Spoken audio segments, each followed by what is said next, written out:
अस्सलाम वालेकुम नाजरीन, मैं हूं शाहजेब भट्टी और आप देख रहे हैं मेरा डिजिटल चैनल। आज के इस व्लॉग में मैं आपको ये बताने जा रहा हूं कि सैलाब ने बर्बादी और तबाही तो मचा दी है और हजारों लोगों को नहीं बल्कि लाखों लोगों को बेघर कर दिया है। लेकिन पाकिस्तान को कितनी इमदाद की ऑफर की गई है बैरून ममालिक से, और साथ ही साथ जो शहबाज गिल की जानिब से पंजाब हुकूमत को तनकीद का निशाना बनाया गया है, वो कैसे बनाया गया है, आज के इस व्लॉग में मैं तमाम तर मुहरक़ात आपके सामने रखूंगा। सबसे पहले अगर बात करते हैं कि सैलाब ने तबाही कितनी मचाई है, इस वक्त जो है वो एपी न्यूज़ की रिपोर्ट्स के मुताबिक 1432 देहात मुतासिर हो चुके हैं, जबकि 12 लाख अफराद मुतासिर और 2,48,000 अफराद बेघर हो चुके हैं। इसी तरह बैन अल-अक़वामी इदारा मीडिया जो है अल जज़ीरा की रिपोर्ट्स आपसे मैं शेयर करूं तो उनके मुताबिक 4,81,000 अफराद जो है उनका इनखला किया गया है, जबकि डॉन न्यूज़ की रिपोर्ट्स के मुताबिक 15 लाख से जायद मुतासिर अफराद हुए हैं और 1100 से जायद जो है वो, जिसमें चिनाब के किनारे पे जो देहात आबाद थे वो तबाह हुए हैं। इसी तरह रावी के किनारे पर 478 जो देहात थे वो तबाह बर्बाद हुए हैं और सतलुज के मुकाम पर यानी सतलुज दरिया के किनारे पर जो देहात आबाद थे उनकी तादाद 390 है, जहां पे पानी घरों में घुस गया और तबाही और बर्बादी मचा दी है।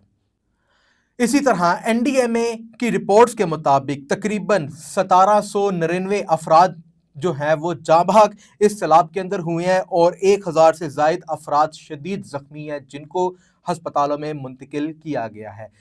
जहां पे सैलाब की तरफ से तबाही और बर्बादी मचाई गई है, वहां पे बैरून ममालिक की जानिब से पाकिस्तान को एक बड़ी जो इमदाद है वो देने के ऐलानात किए गए हैं। अगर इस हवाले से आपसे मैं तफसीलात शेयर करूं तो बरतानिया ने 1.33 पाउंड मिलियन जो है वो पाकिस्तान को देने का ऐलान किया है। इसी तरह एडीबी की तरफ से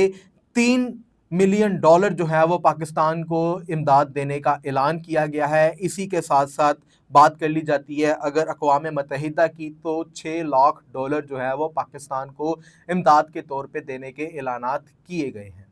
जहां पे पाकिस्तान को बड़ी इमदाद की ऑफर है, वहां पे हुकूमत की जानिब से ये क्लेम किया जा रहा है कि सैलाब ज़दगान की मदद के लिए मुख्तलिफ मकामात पर कैंप्स भी लगाए गए हैं ताकि उनकी मदद की जा सके। इसी के साथ साथ मैं आपको ये भी बताता चलूँ कि हुकूमत का मेरे मुताबिक ज़्यादातर फोकस सिर्फ लाहौर शहर के ऊपर ही है, जहाँ पे शायद इतनी तबाही नहीं हुई है, जबकि जो देहात हैं लाहौर के गिरदो नवाह में, यहाँ पूरे के पूरे रावी के गिरदो नवाह में जो देहात तबाह बर्बाद हुए हैं, वहाँ पे कुछ ऐसे भी मुकामात अभी भी मौजूद है जहाँ पे ना तो कोई हुकूमती नुमाइंदा पहुँच सका है और ना ही रेस्क्यू सर्विसेज वहाँ पे फराम की जा सकी हैं। अलबत्ता पाक फौज जो है वो भी सैलाब ज़दगान की मदद करती हुई मुख्तलिफ मकामात और इलाका जात में नज़र आ रही है। लेकिन आपको मैं एक और बात बताना चाहूँगा कि जो पीटीआई के रहनुमा शहबाज गिल थे, उनकी तरफ से भी कुछ फैक्ट्स और कुछ अदाद शुमार मंजर आम पर आए और उन्होंने पंजाब हुकूमत को बहुत सी तनकीद का निशाना बनाया। जो उनका व्लॉग एक अपलोड हुआ उसके अंदर बहुत सी हेट स्पीच भी देखने को मिली, लेकिन कुछ फिगर्स भी उनकी तरफ से दिए गए। हेट स्पीच जो थी वो आप भी जानते हैं और मैं भी जानता हूं कि वो उनका सियासी एजेंडा है, लेकिन अगर उन फिगर्स की बात कर ली जाती है तो उनके मुताबिक पाकिस्तान को तकरीबन 11 अरब डॉलर की इमदाद दी गई है, जिसमें से 6.5 अरब डॉलर सैलाब ज़दगान की मदद के लिए दिए गए हैं और हुकूमत की जानिब से ना तो ये इमदाद आवाम तक पहुंचाई गई है और इस इमदाद के हिस्से में से 2.8 अरब डॉलर ही खर्च किए गए हैं। बाकी के बाकी जितने भी ये पैसा था, शहबाज गिल की अगर रिपोर्ट्स की बात कर ली जाती है तो ये कोई नहीं जानता कि वो बाकी पैसा कहाँ गया। शहबाज गिल ने अपने व्लॉग में ये भी बताया है कि पहले से ही हुकूमत को इस बात का अंदेशा था कि सैलाब आने वाला है। यकीनी तौर पे ये सैलाब जो है वो पहली बार पाकिस्तान में नहीं आया, पहले भी सैलाब आते रहे हैं, लेकिन मसला सबसे बड़ा ये है कि आखिर हुकूमत इस चीज़ पर तैयारी क्यों नहीं करती। जिस चीज़ के हवाले से शहबाज गिल ने हुकूमत को तनकीद का निशाना बनाया वो ये है कि जिन दिनों इन सैलाब की तैयारियाँ की जानी थी और तमाम तर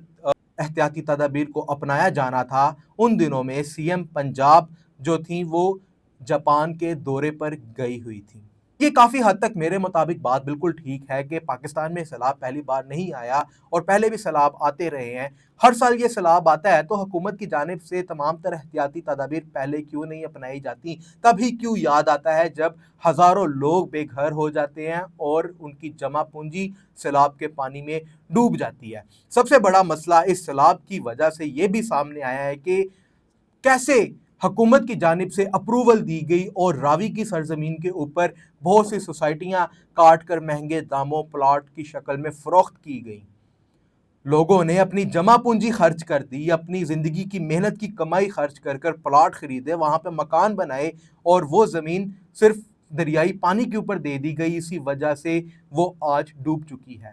اس وقت بڑی نامور سوسائٹیز جو کہ کروڑوں روپے دام لے کر پلاٹ دیا کرتی تھی، جس کے بعد شہری اپنے ان پہ گھر بنایا کرتے تھے، وہ سوسائٹیز جو ہیں وہ سیلاب کی زد میں آتی ہوئی دکھائی دے رہی ہیں۔